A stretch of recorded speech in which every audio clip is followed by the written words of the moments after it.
What is up? Welcome back to Cool Kids DCG. I have a matchup today of Blue Buggy into Red Shanks. The idea here is we won the dice roll going first, but we want a Croc and Mihawk. I have this hand, it's got two 2Ks, two Richie blockers, and a Croc and Mihawk, so I do really need the Croc and Mihawk. So I'm just going to keep this hand. It could be much worse. So that's my thought process. It's not ideal with the two 2Ks and the two Richie. But I have the Croc and Mihawk, and that's the most important card in this matchup. So I'm just going to try to roll with this. We start off with a 1 Dawn pass. She's going to tap 2 for Monet, and then pass it back to us. We're going to tap 1. We drew into a Galdino. We can search top 4.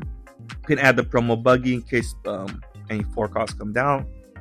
And then we can swing a 5 life, leader ability, and we can tap 2 for Richie and pass it back to her. So that Monet, she can rest the Monet to give 2 rested Dawn to somebody, and then also minus 1,000 power to one of our characters. So definitely a card that I want to try to remove. She's going to tap 3 for a Sanji. So at this point, I think the move is we're going to try to promo Buggy into something next turn. She's going to turn the Monet sideways to give 2 rested Dawn to the to lead and swing 7 life. We will take. We hit a cross skill trigger. We get to search top 4. We add an Alvita to hand. And so yeah, now we have a promo Buggy and we have a Croc and Mihawk. So I'm going to swing 5 on this Monet. If she would have countered out for that Monet, which would have taken a lot of cards, I probably I guess I go with the Croc and Mihawk anyways. Let's just play it safe. I'll give her the swing of the Sanji. But I think there was a point where I was thinking about potentially playing promo Buggy immediately, but then I changed my mind just because I don't have, like, if I had a Mihawk, I think I'd play the promo Buggy if she lets the Monet die, simply because I don't think there's a way to remove the Mihawk on her 6 Dawn turn here,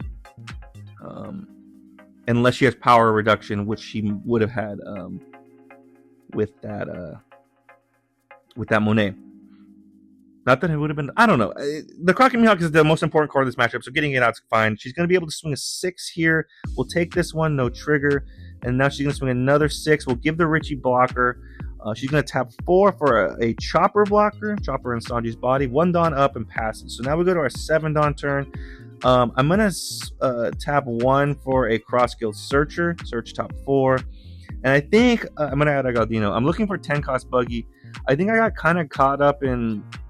I'm able to find the 10 cost Buggy. I think I kind of got caught up a little bit in the math where it's like I could Odin or I could promo Buggy.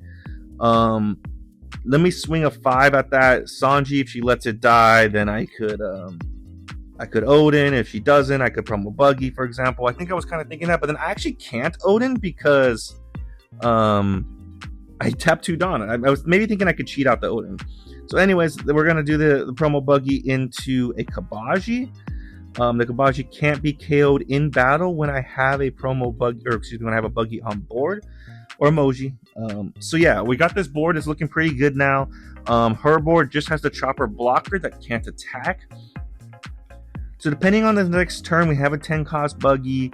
And we also have the Odin. We could potentially, if she drops, I think she's on 8 Dawn. If she drops a Rayleigh, we're going to 10 cost Buggy.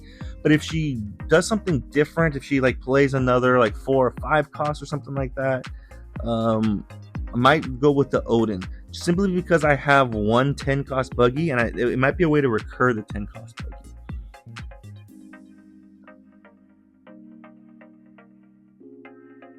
So yeah, she's thinking it through. She's going to tap 1 for an Uta Searcher, search top 5 for a Red Hair Pirate. And she's able to add a Hongo 2K. She could also play that and I think rest minus 3,000 power to a character. She's going to tap, or she's thinking about what to tap. She's going to swing 5 life. I'll give a 2K. Now she's going to tap, I want to say it looks like 5. She goes to put 5 on the Uta. I'm like, oh, I think you just played that this turn. She's like, you're absolutely right. She taps 4 for a Lucky Roo blocker. She has 3 standing Dawn. And she's just going to pass. So at this point, that Lucky Roo blocker can attack. So I think I'm just going to play the Odin down. I think that's the move. I got the 2 Dawn separate. I'm going to swing 6 at life. See if she uses leader ability. See if she does the Lucky Roo. She gives a 2K. I can swing the Kabaji free of consequences. I also can probably swing the Alvida just because I'm okay if that one dies. I swing 5 life, she leader abilities. I swing 6 life now. And at any point, she could give the Lucky Roo. I'm prepared to pitch a card. I'm going to tap 7 now for the Odin, get that out, and pass it back to her. So now next turn, we can 10 cost Buggy. She can't kill the Kabaji by swinging into it. The only swing she currently has is the Uta swing on board, which is pretty weak. But she also has lead. She's also at 10 Dawn, so a 10 cost Rush Shanks could come down. I'm prepared to lose the Alvida, but other than that, I don't think we're in danger of losing anything. We do our 4 cards in hand. But yeah, the idea next turn is 10 cost Buggy, whatever she's about to play, and then also be able to swing potentially 10 twice with the Odin. So she's thinking it through. Looks like she's tapping 7.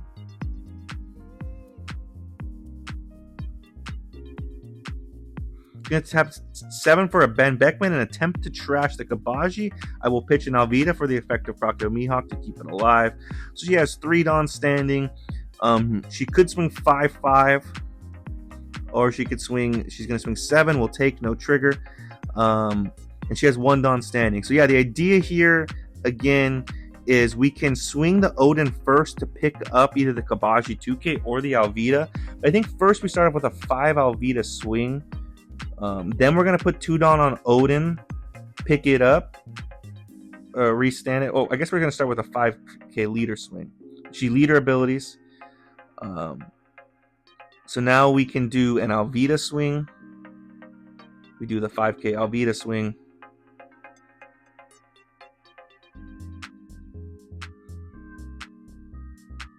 She's going to turn the chopper blocker sideways. So now we can. I guess we're just going to swing the 5, the Kabaji, and then we're going to. The idea again, she takes no trigger.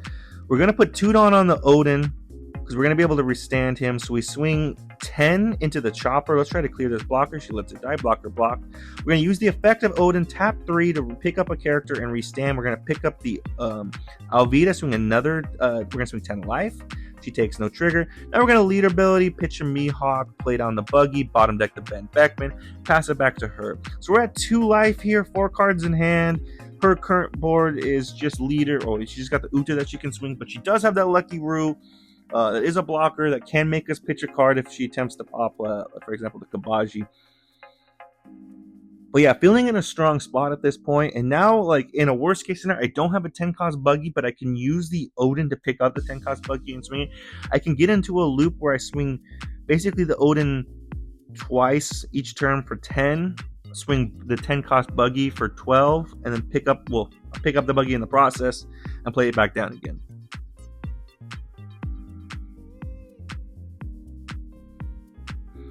She's going to tap 10 for a Roger. I'm like, whoa. She's going to swing 13 into the Odin.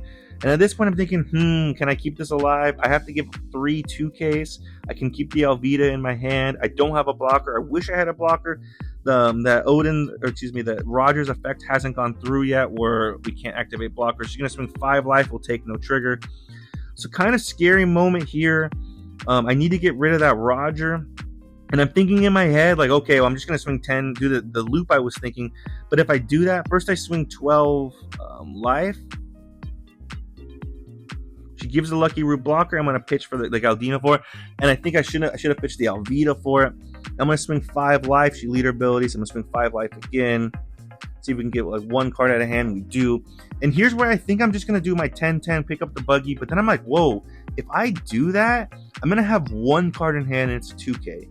And she could potentially just math that by putting 5 Dawn on the Uta, and then the rest of the Dawn on leader, and she could just math it. And so at that point, I'm like, oh, actually, I can't do this loop that I was dead set on. I wish I had the Galdino. I could search for another Buggy, for example. I need to be able to get rid of that Roger.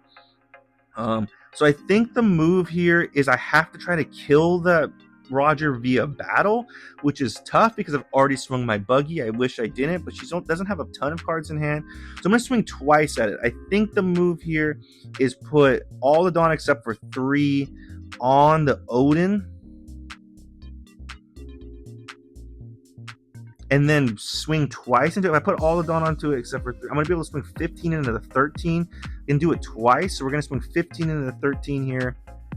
And she lets it die. So thankfully, we're going to use the ability, tap 3, restand. We're going to pick up a 2K Kabaji and swing another 15 life. So at this point, not in as good of a spot as I thought I was, just because that Uta's there. It makes it tough. My hand size gets too small. She could potentially math a victory and steal this game, even though I feel like I'm in a comfortable spot. I also know I have to be cognizant of the 10 cost Roger coming down. I'm at 1 life potentially. Or I'm at 1 life, so potentially that could be devastating if she swings accordingly. But yeah, she's at 10 Dawn again. And next turn, we can still put a ton of pressure. Like, we can swing the Odin twice. We can swing the 10 cost Buggy. We also have the Croc and Mihawk swing, which we haven't used once. One of the things, too, I've been doing is trying to bait out the leader ability with the lead or some other thing first before swinging the Odin, because the Odin, her leader ability will minus 1,000 power for the turn, so it will stack on the Odin. For example, if I think I'm swinging 10 twice, I'm really swinging 9 twice. Meanwhile, she taps 1 for an Uta and is able to add the new Shanks blocker. It's a 4 cost, which looks like she's going to tap 4 to play it down. It has a secondary effect of once per turn, she can pitch a card to minus 2,000 power to something. And again, that does stack on the Odin like her leader ability would. Now she's going to swing a big number here into the Odin. I think it's 9 into 8. I'll give the 2K. So that, yeah, now she has 2 Utas, but I'm really only afraid of her swinging 1. I drew into another 10 cost Buggy. I could just play it. I could just hard cast it. So I'm going to swing 12 life, just kind of poke and see what happens. She has the Shanks. I could just get rid of the Shanks here. But she does have 1 Dawn standing, so I'm a little bit worried about that. I think the idea here is swing big with the Odin again, and then pick up the Buggy, but keep 4 Dawn up so we can play a Kabaji blocker down.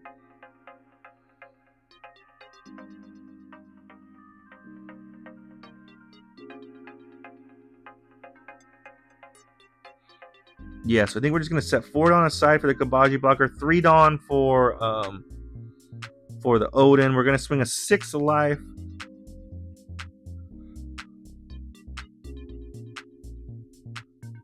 She's going to use the effect of Shanks, pitch a card. We're going to swing 10 life here.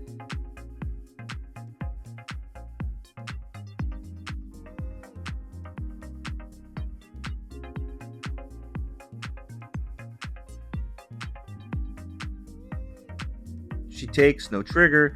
And now we're going to use the effect of Odin. We're going to pick up the 10 cost Buggy. We're going to swing another 10 life.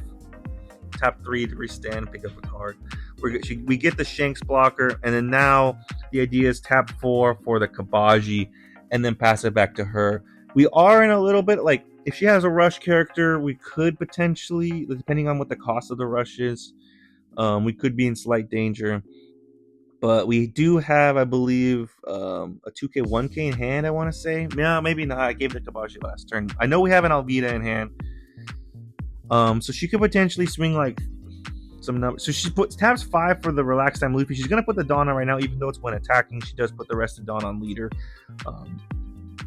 So I'm actually start to sweat at this point, because I'm like, oh man, she could swing some perfect numbers here and put some Dawn on the Uta, and I could be in massive trouble here. She's going to swing 7 life, and I have to take. I only have 1K in hand, 2 bricks. I have to take this.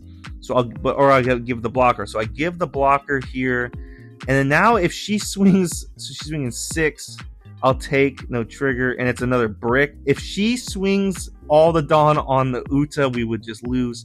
But instead, she taps 3 for a Baccarat, keeping 1 Dawn standing. The Baccarat has a secondary effect where she can pitch a card, I believe, minus or plus 2,000 power for the turn. So now I think I have game, but I'm just thinking about the best way to do this. I probably should just immediately commit to bottom decking that Baccarat, but instead I'm just going to swing a 7 life and see what she does. She's going to use the effective Baccarat, I believe, immediately. She does the effective Baccarat, and I think she also and she gives a 1K. So now I'm just thinking about what I'm gonna leader ability, tap 5. Pitch a Buggy to play a Buggy, bottom deck the Baccarat, bottom deck. I should have probably just done this. If I was going to do this, I should have done this earlier. I'm going to swing 5 life. Hope she does use leader ability. Now we're just going to swing 10 twice per game. And we'll pick up the promo Buggy if we need to. So we're swinging 10, and she's like, you got it. So I did feel like I played this game a little bit sloppy with some of my decisions. And I was in danger of losing there to the Uta.